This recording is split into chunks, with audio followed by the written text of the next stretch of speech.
great day to each and every one of you. I wanted to come and really have a real conversation about a couple of things. So for those of you that follow me, you would have known that I made a video maybe around November, December, talking about the implications of this administration's dismantling of the Department of Education.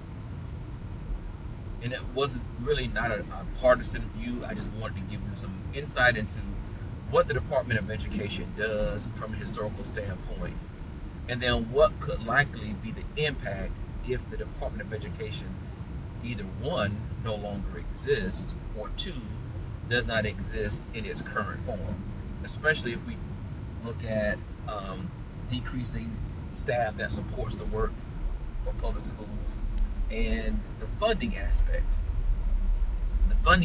being the most important. So if you remember, I talked a lot about funding to higher education, student loans, financial aid. We talked about special ed funding. We talked about funding for rural communities, which is a large part of America. I don't think many people realize that. Also funding for homeless students, students with 504s, also students that live in impoverished areas. So there's a lot of federal funding that is given in addition to local and state dollars to public education.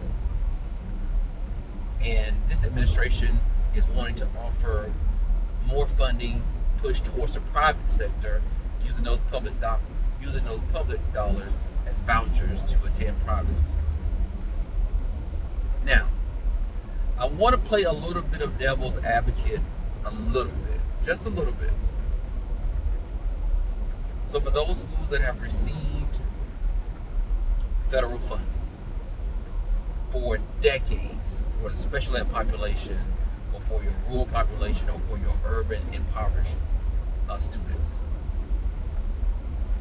if you have not shown growth, I'm not even going to say significant growth, but if you haven't shown a certain level of student growth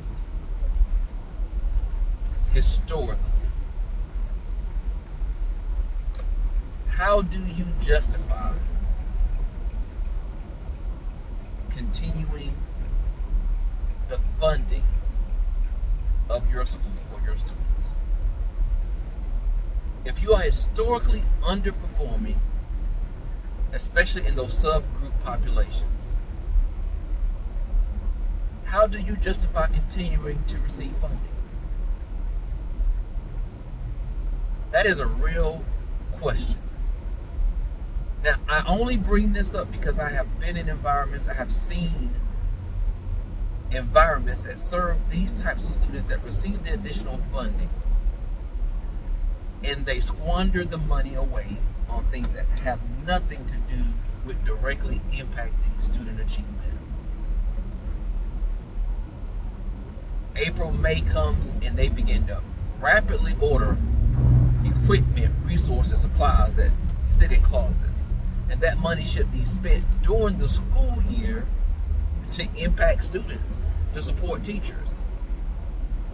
So what am I going to do with this equipment for funding that was allocated for this current year if I'm not spending it until May?